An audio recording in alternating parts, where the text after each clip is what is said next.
Morning. Thank you, Michael. That was beautiful. What a great way to start a Sunday morning with the birds singing outside and the sunshine and listening to Michael. I don't think you could ask for much better. And coffee. I've got my coffee and my dog. So there we go.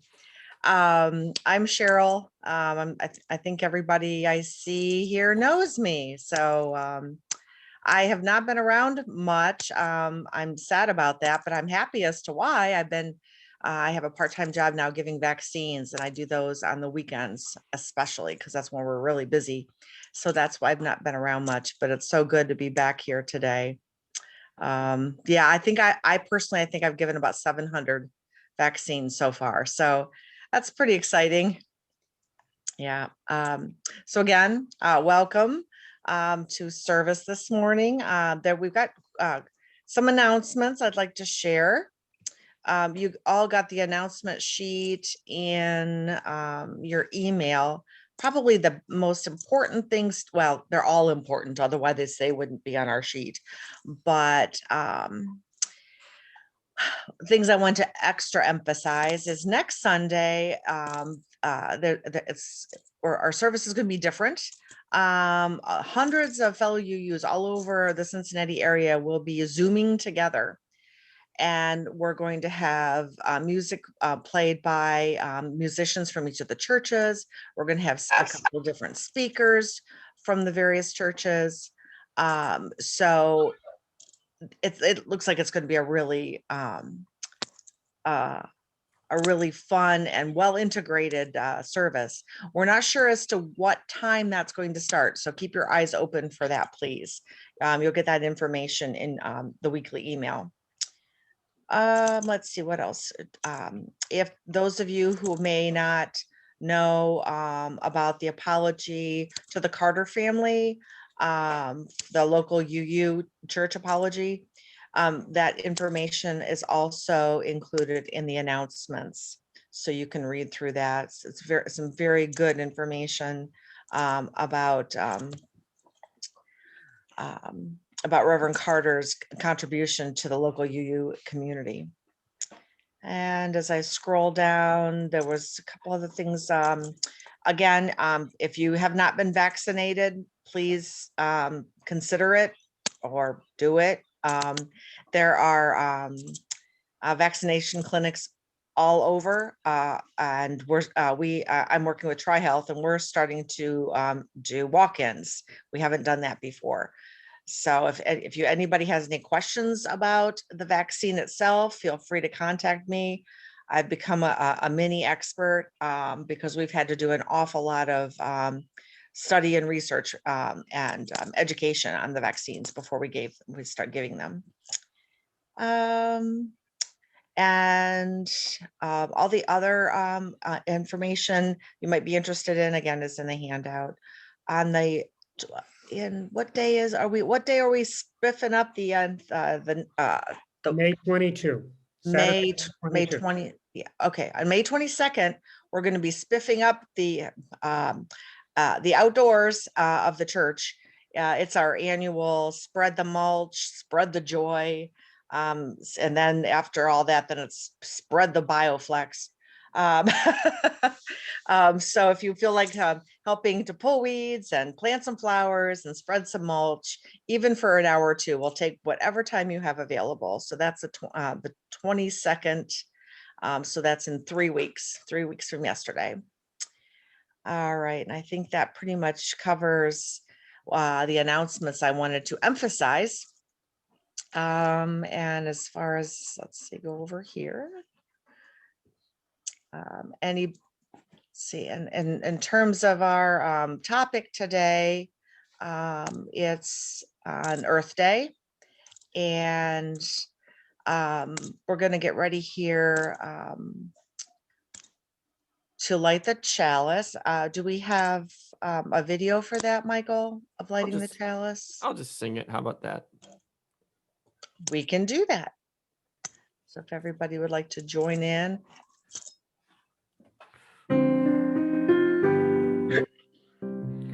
Rise up, O flame, by thy light glowing, show show to us beauty, vision, and joy.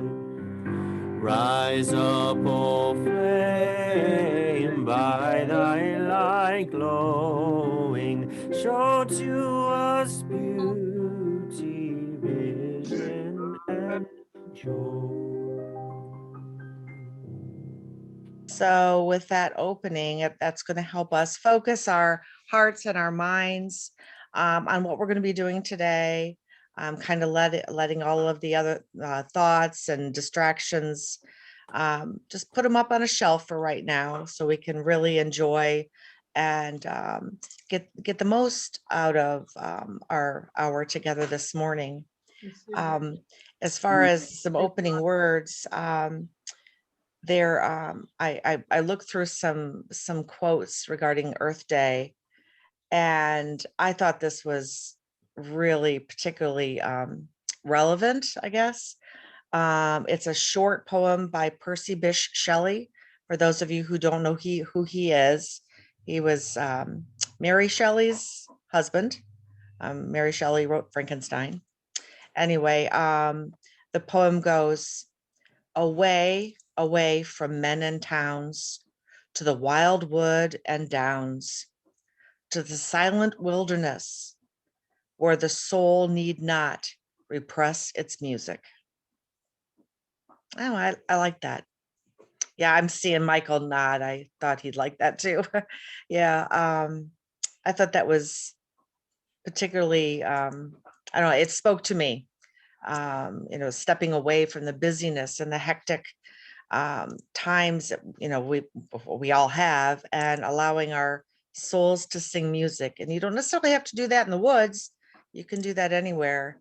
And I think coming to service is one of the places that we can do that too. So that's my opening words for this morning. Just a reminder to everyone, please, that and I'm sure most of you realize this, but just to put it in the foremost part of your mind, that all the services are being recorded. So if there's something you want to share, but you don't want it to be semi-public, you might not want to share it here, because the services are recorded and put on closed group membership on social media, but it is still available, just so that everyone's aware of that. So let's sing together for the earth forever turning. And Michael, you're up again.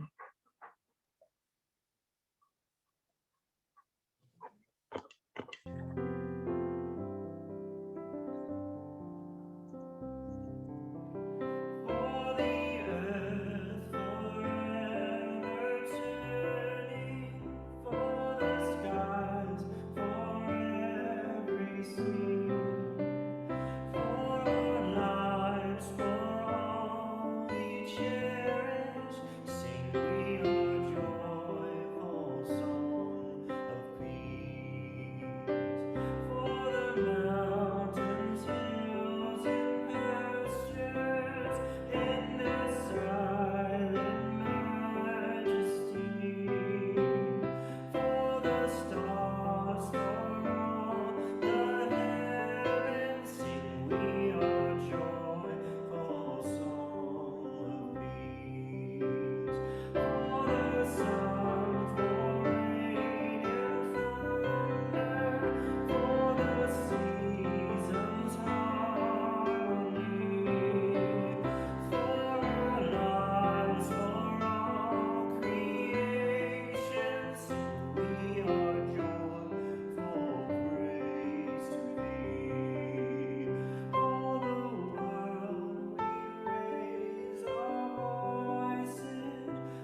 Please join if you are willing and able in our unison affirmation.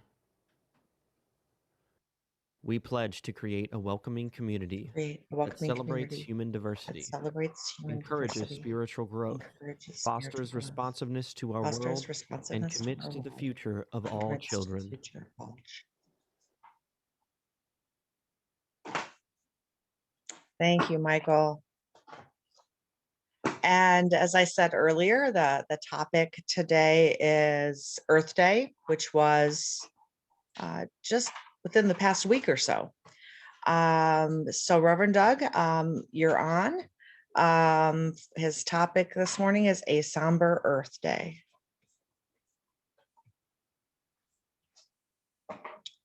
Doug, you're muted.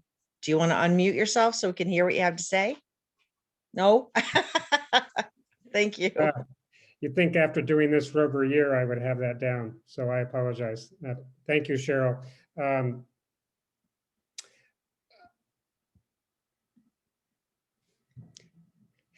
Thank you. As Cheryl said, today is not Earth Day. It was on April 22nd, but we had some other speakers and topics that we covered in April. But I clearly did not want to allow Earth Day to pass without honoring it in some way, which we do so today. And I hope we all are able to get out later today and perhaps find some time to enjoy the outdoor world, the natural world, and also use it as a time to reflect and contemplate on the meaning of Earth Day. But there was a recent video that went viral and was seen by over 3 million people. It showed the panic, and in some ways the funny panic, of a woman who had found a large iguana in her bedroom. And she tried to chase it out of her house, but it retreated behind a dresser where it dug its claws into the wood and refused to come out. And her husband literally had to wrestle it away from the dresser and remove it from their home. At the end of the video, the woman exclaimed, "Only in Florida." Now, having spent much of the past year isolating in my own Florida home and yard, I relate with her sentiments. Iguanas freak me out, and we see them a lot down here. But even so, along with many others, I consider Florida a place to enjoy nature in its year-round warmth. But on closer examination, sadly, much of the state is in ecological peril.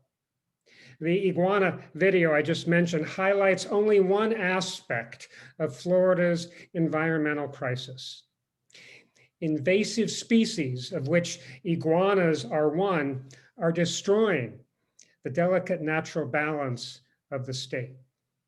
Pythons, lionfish, giant African snails, feral hogs, and iguanas have all taken over the local environment, even though they are not natural to this area. And they used to be exotic pets that people who grew tired of them for whatever reason, then released into the wild. And lacking natural predators these animals have in their home regions, they rapidly reproduce and eat millions of native plants and birds and frogs, fish, turtles, and other wildlife. Much worse, the Everglades National Park, which, as most of us know, is one of the most spectacular wilderness areas in the world. It has seen its previously highly balanced ecosystem overtaken by these invasive species. The Everglades ecosystem is very different from only 10 years ago. Even more, agricultural regions of Central Florida, areas that help feed the world, are poisoning Everglades water with fertilizer and pesticide runoff. That poisoned water not only affects the Everglades and its wildlife, but it also runs into the ocean, causing every summer what is known as red tides and algae growth that sucks oxygen out of the ocean water and kills millions of fish, as well as multiple coral reefs. Now, the state and federal governments have only recently recognized these disasters. Their proposals to enact stringent new laws and spend billions of dollars to try and fix things. But there's, as always, substantial political opposition to these proposals. What about Florida farms and their food production? Some critics ask. What about the water that coastal cities need to drink and flush their toilets and irrigate their golf courses? Others complain. And of course, the age-old question, who's going to pay for this? Many others demand. What's happening in Florida, though, is not unique, as we all know. Ohio has its share of ecological problems, as does the rest of the United States. 3 years ago, Keith and I visited Yosemite National Park. And it too is a place that John Muir, the great naturalist of the early 20th century, a place that John Muir called one of God's greatest cathedrals. Its famous nearly mile-high half-dome peak of solid granite looms over a Yosemite Valley into which scores of waterfalls pour.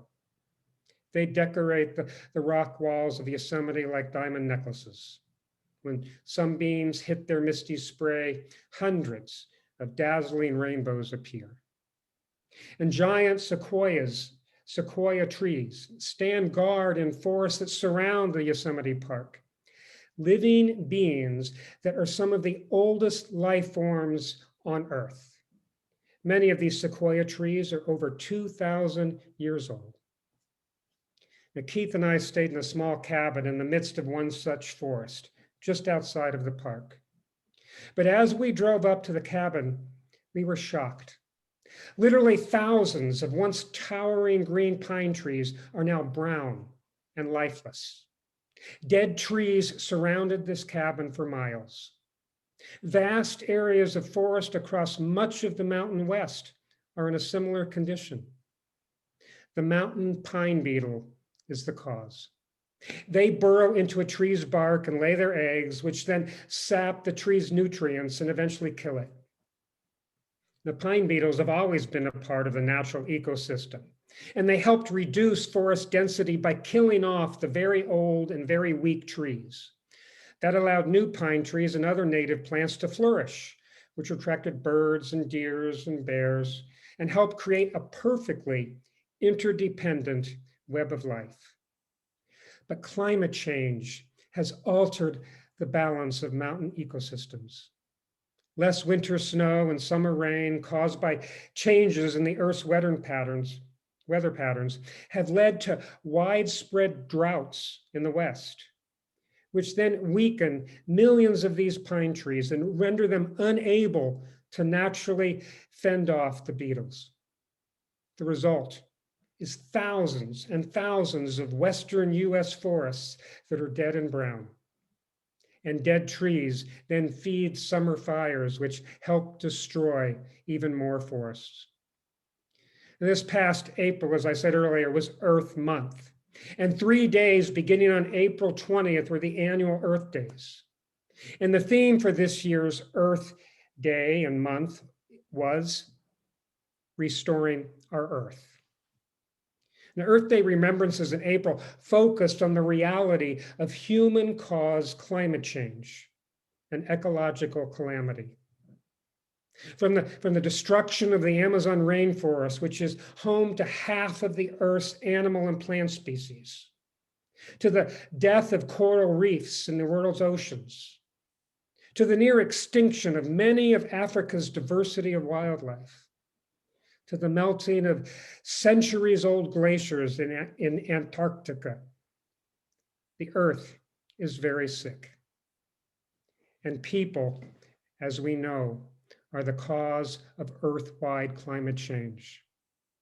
In only the past 200 years, which is a blip of time in the 4 billion years of Earth's existence, but in only 200 years, human-built factories and power plants and cars and trains and airplanes and homes and office buildings and whatever else have poured 8.6 trillion tons of carbon dioxide into the atmosphere.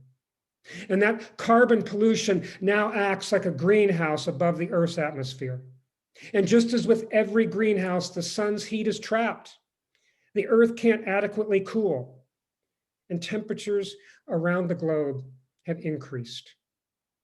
And those higher temperatures have altered weather patterns, leading to increased rain and flooding in some regions, and less rain and drought in other regions. And high average temperatures have also melted ice at the North and South poles, which has in turn increased ocean levels, causing coastal flooding everywhere. Since 1900, the Earth's average temperature has increased by 1.8 degrees Fahrenheit. And that may not seem like a lot, but as with all natural ecosystems, the global climate works in delicate balance. Even slight changes to that balance upsets the equilibrium. Over half of the average temperature increase, of the 1.8 degree increase, over half of that has happened since 1970. And the tipping point temperature increase is only 1 degree higher than where it is now. Thus, the average global temperature needs to decrease by almost 10% a year in order to keep it below the tipping point total increase of 2.8 degrees Fahrenheit, which is a point beyond which scientists say climate change will be irreversible. Unless average global temperatures begin to come down very, very soon, we will move toward a point at which humanity has forever changed and harmed the earth and all life upon it. As we all know, every single world religion celebrates the earth and its creatures. Christians, of course, see God as creator who called everything in the universe, animals, plants, mountains, and stars, as beautiful and very good.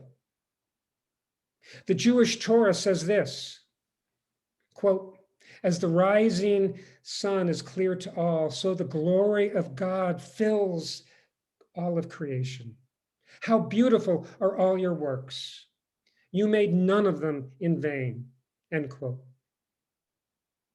And the Muslim Quran says this, quote, "The earth is green and beautiful, and Allah has appointed you her stewards over it. The whole earth has been created a place of worship, pure and clean," end quote.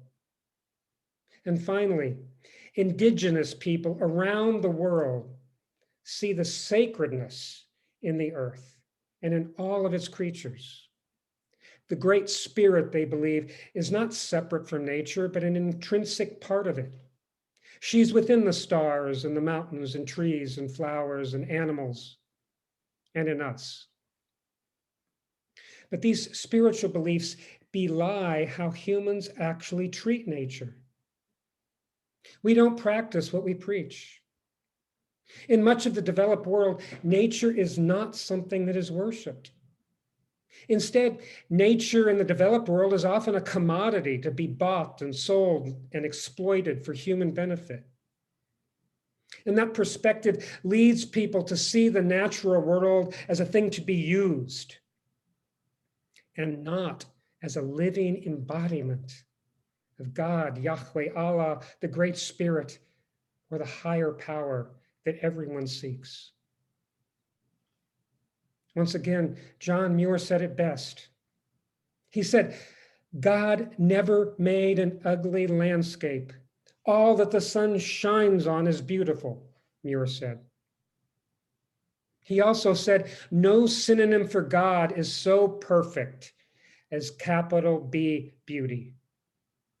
Whether as seen carving the lines of mountains with glaciers, or gathering matter into stars," Muir said, "or planning the movements of water, all is beauty." In other words, he's saying nature is God and God is nature. if we believe what Muir and world religions say about the earth, then why do humans not do all they can to protect it or heal it now that it is profoundly sick? Now, I believe exploitation of the earth comes from the same form of selfish individualism that leads people to attack and hate or abuse other people.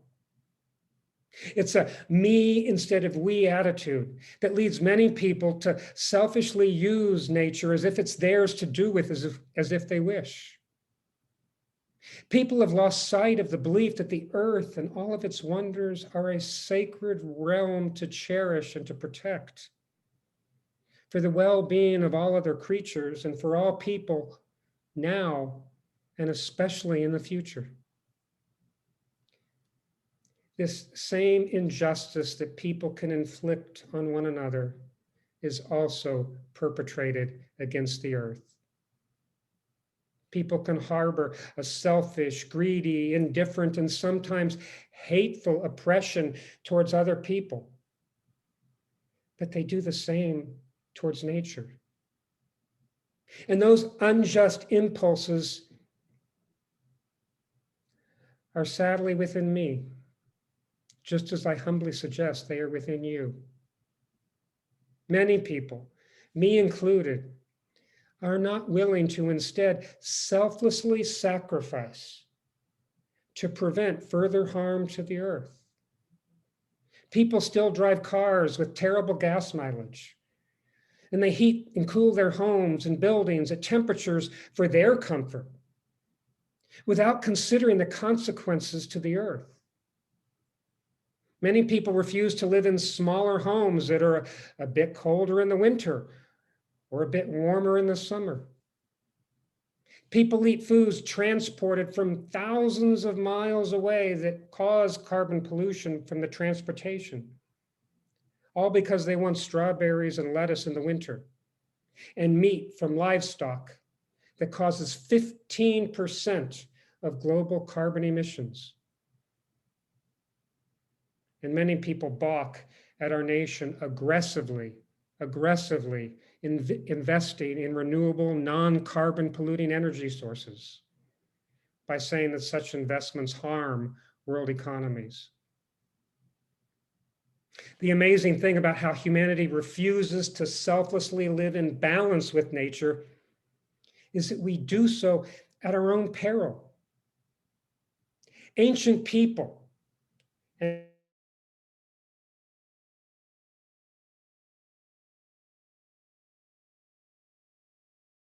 body, mind, and spirit that's intended for humans, that's also true for nature. Every part of ourselves and every part of the universe were created to work in synchronized harmony. But human exploitation of nature is sadly what people often do to themselves. They create imbalances in their minds or bodies or spirits such that mental, physiological, or spiritual sicknesses arise. Instead, our personal well-being depends on holistically maintaining, of course, the well-being of our bodies, the rationality of our minds, and the compassion of our spirits. All three must be healthy and in balance for any person to thrive. But that same truth must happen in how people interact with the natural world. Water, air, and land cannot be poisoned, just like we shouldn't poison our bodies with unhealthy food, drink, or other substances. Like our minds, nature must be treated with reason and rational thinking. We must accept what science empirically shows us is true about what's happening to it with climate change. Indeed, we should listen to nature's mind, the stunning intelligence of animals and plants and galaxies. Most importantly, I think we must adopt the spiritual attitude of people like John Muir, people who see nature as a manifestation of the divine. The universe continually invites us to embrace an interdependent relationship with it. As we know, there's nothing, absolutely nothing in nature, except for people, that acts in exploitive ways against nature. As the only species that does exploit nature, we must stop doing that. The reality is that people are comprised of atoms that exist in stars. Our bodies function much the same way as all other creatures. We reproduce and die. We eat and breathe just the same as planets and birds and mountains. We are therefore not unique or separate from nature. We are instead nature itself. We're stardust and water and air. We're horses and amoebas and rocks. In the same way that God is nature, so are we. If we fail to see how we are the same as nature and how we must exist in balanced interdependence with it, then I believe we are blind and full of hate. As the Bible bluntly says, those who do not love do not know God. In this respect, those who do not love and protect nature, they equally do not know God or whatever it is that created everything. I suggest we reflect on what we believe about sacrifice and about serving. The ecological crisis we face on Earth is a crisis, ultimately, I think, of every person's, every individual's soul. Do we believe in selfless love? Or do we believe in selfish greed and hate? Do we care about the suffering of any life form? Are we responsible for helping to build a better world than the one we were born into? In the same way we seek social justice for hurting, poor, and marginalized people, we must seek justice for the earth and for its creatures. They too are in pain. They too suffer. They too are deeply oppressed. None of us, not one, can claim we act toward nature as we should. In all of our big and small choices about what we eat, where we live, and how we move about this earth, we are too often motivated by selfishness and not selflessness. May we each seek spiritual healing so that we help restore the earth to its intended balance and beauty and health. And I wish us each peace and joy. And now Michael Tacey will prepare a video that I selected that was prepared by the United Nations in honor of this year's Earth Day. Please watch it and contemplate its message.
Thank you, Michael.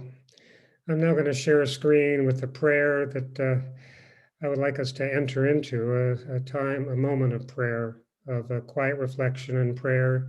You may read along with me as I read this prayer. Let me share my screen now.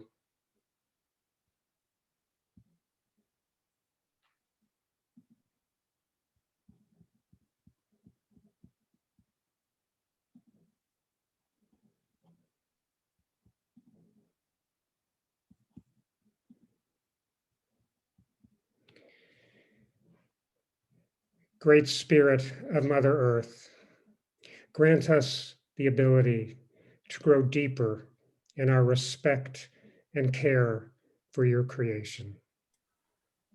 Spirit, hear our prayer. Great Spirit of Mother Earth, help us recognize the sacredness of all your creatures as signs of your intention for goodness and love. Spirit, hear our prayer. Great Spirit of Mother Earth, help us turn from selfish consumption of resources meant for all and to see the impact of our choices on the earth, the poor, and generations to come. Spirit, hear our prayer. Amen.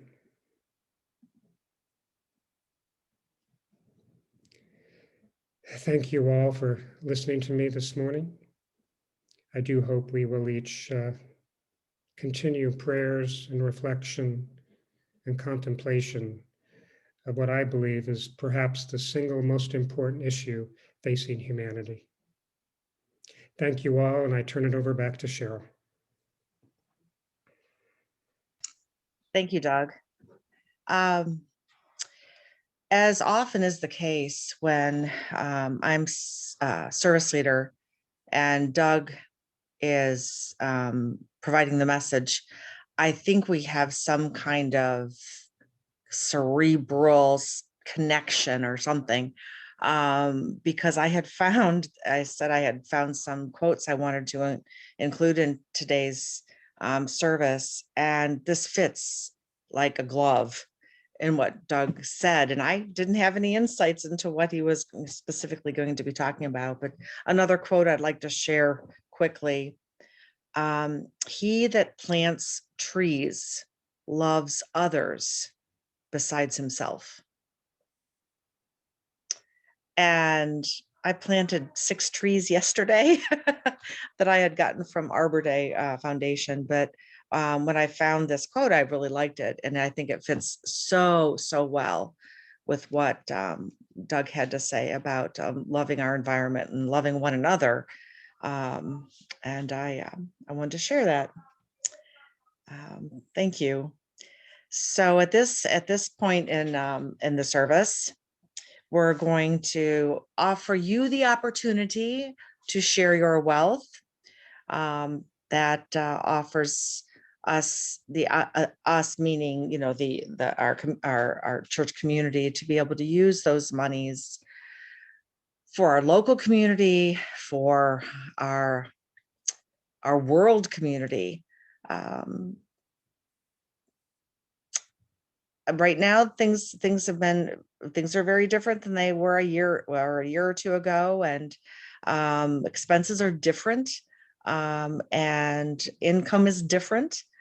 Some of your income may be different than it was a year or two ago, and we all respect that. And whatever you're able to share so that we can continue to support our local and world community, we all benefit from that. You can do this a couple of different ways. Givelify is incredibly easy. If you'd like to do it that way, or you can do automatic donations, or you can send a check. But during this time, we're going to be listening to some music by Michael. And Michael, you want to give us some history on this song that you and Luke are going to play? Yeah, so unfortunately, I couldn't get Luke for this particular recording. Oh, He's no. on the original recording of it, but I chose not to do that one because the original is well over 7 minutes long, and I tried to condense this one a little bit. But sometime we actually have played it at church before. Sometime we'll definitely play it with the whole band and everything. But so yeah, this is a song that me and Luke wrote 8 years ago on Earth Day, actually, is when we wrote it. And just an apology in advance. It's not an uplifting song. It's not a celebrating the beauty of the earth kind of song. It's written from the perspective of someone in the far future when climate change has become irreversible and we basically descended into an ice age. And so that's what Cold Wind is. But I really like it, and I think it has an important message about overconsumption and everything. So here it is, Cold Wind by me and Luke.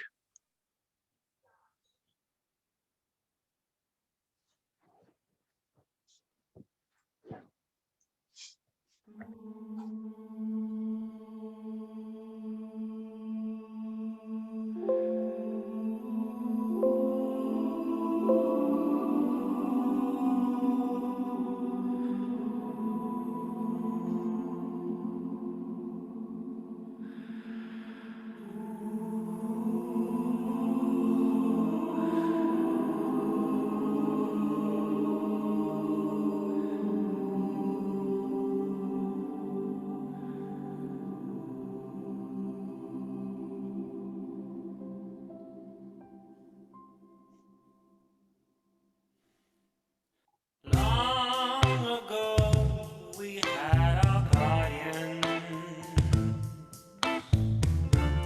gods of stone burn bright to light the earth. Greedy, we plundered rocky gardens, and we forgot the harvest's worth.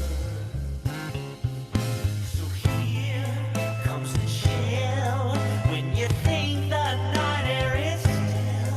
There it stirs through the leaves, whispering deadly for to breathe. Lights have all gone too dim. We are snowed in. Our walls are too thin. Here comes cold wind at the mercy of cold wind.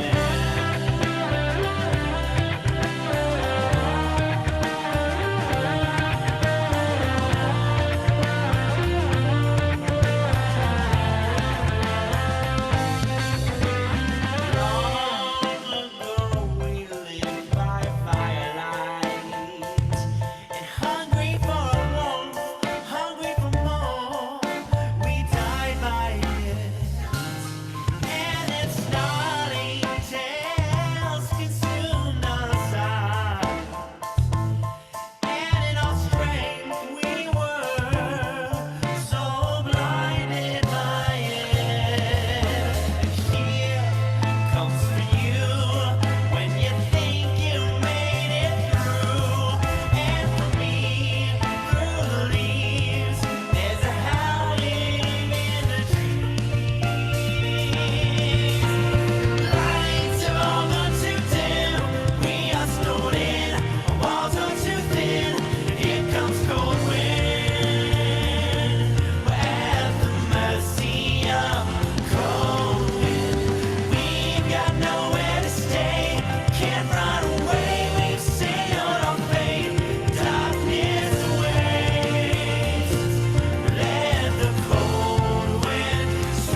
comes cold wind.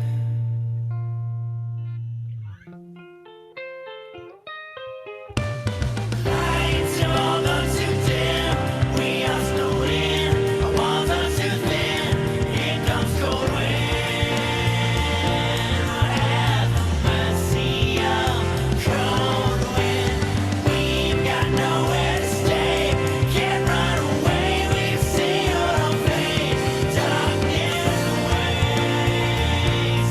Let the cold wind sweep us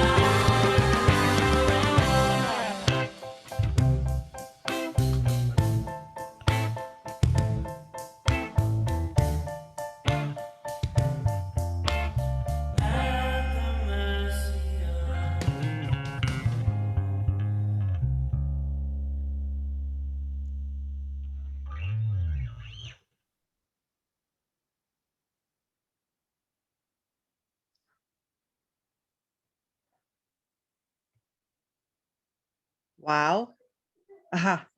That was amazing, Michael. That was just really fantastic. Thank you so Yeah. much for sharing that. That was really incredible. Gives us a lot to think about.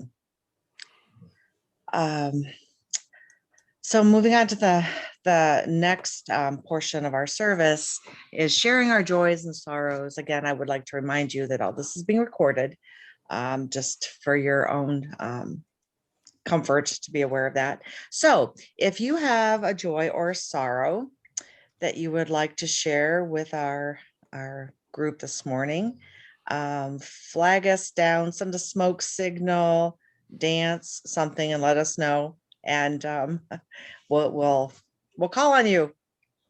I'll start today. We lost a family dog this week. My dad's border collie, Mozart, crossed the Rainbow Bridge, and he was supposedly only 8 or 9, according to what the adoption agency said, but we think he was a lot older. We think that they just didn't really know how old he was, and they said he was like 2 or whatever when they got him. But he was a very happy and sweet dog, and it's just always hard when you lose a dog. So I know exactly how you're feeling. Brady, my golden, most of you met him. Yeah. He died, was about a month and a half ago, kind of suddenly. And yeah, he was kind of a little local hero here with some of the, we were a therapy team. So my heart goes out to you and your family, Michael. thank you.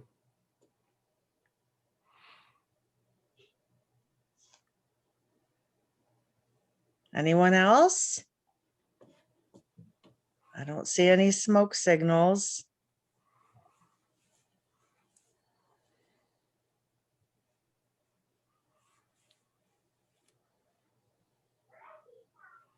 I can share. I've been having some mild health concerns, and I'm going to have some more blood work and some studies done. Nothing serious. It's bad anemia again, and I may have to have some IV infusions to get my blood counts up. That's, I've been really tired, but all that should go okay. I'm just tired of being tired. So.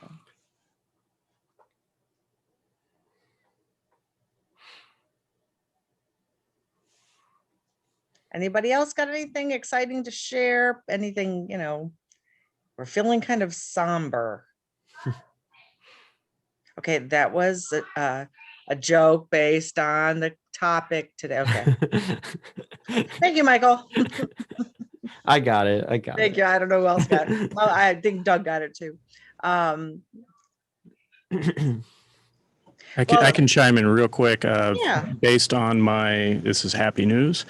Based on my little February adventure in the ICU for 3 days, all my blood work for my kidneys are turning out good since I was in the hospital for ketoacidosis. So there's always that risk of killing your kidneys, but they are working just fine. So Outstanding.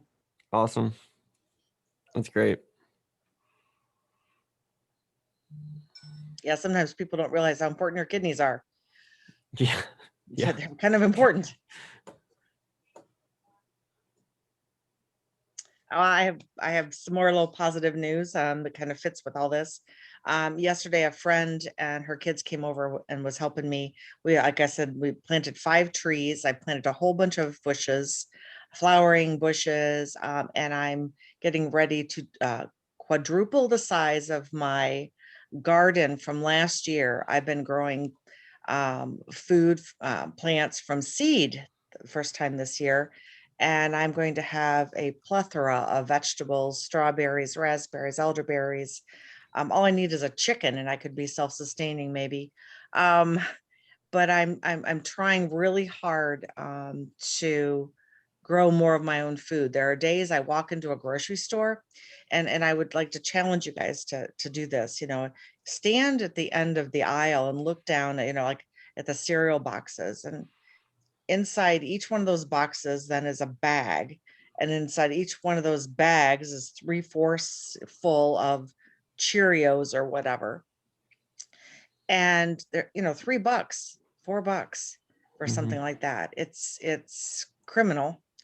And the amount of packaging that goes into food, I'm trying to be so much more aware of that and use reusable bags for my groceries. And like I say, I'm growing all kinds of fruits and vegetables in the backyard. I've got solar panels. I'm trying to do what I can. And I'd like to encourage everybody else. Maybe, this week you could do something a little different, something a little greener, or something a little greener every month.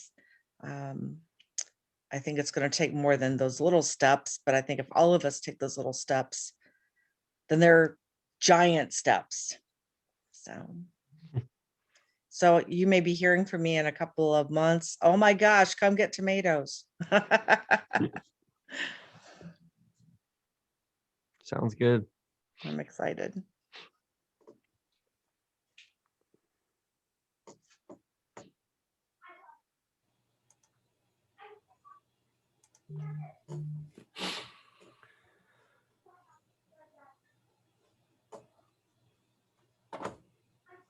Nobody else? Nope. Nope. That's all it. Okay. Well, I did a lot of talking there, but well, I've been gone for a while. Yeah, I've been here, so I could probably go on and on and on, but that's okay. Okay, so let's sing together For the Beauty of the Earth. I wanted to end it on a kind of joyful note. Just remind us all what we are working to defend, which is the source of all beauty and joy in our lives, the earth. So sometimes it's easy to just forget that that is truly the source of everything. So let's just sing and remember what we're doing this for.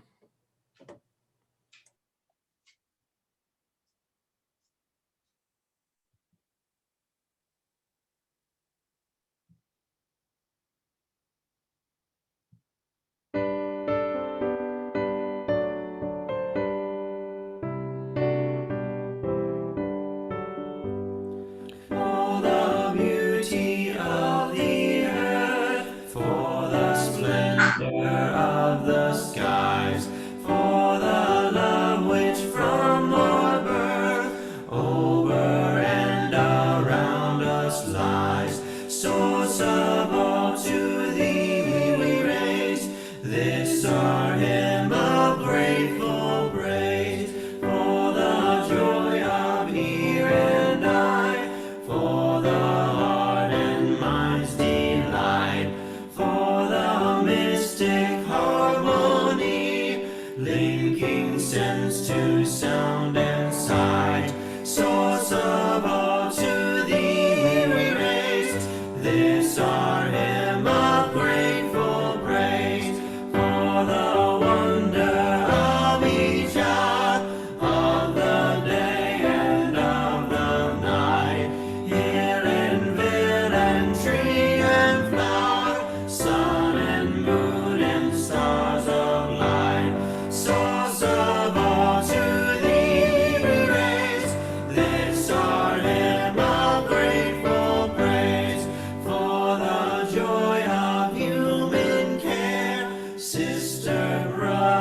And thank you very much for that. So in closing, we have a duck in the background. I'm not really. I'm grand dog sitting, and she really likes the squeaky duck. So she's sharing her thoughts. There she is. We think she's a whippador, part whippet, part Labrador. Anyway, so she had her 2 cents, and I'd like to share again with all of you how nice it is to be back this morning. I when I purchased my house, it was the backyard that sold me, and I call it my sanctuary. And when I sit out there, it reminds me of my connection to the earth. And another quote that I found when preparing for today was, "The earth is the one thing that we all share." And I think it's important for all of us to remember that.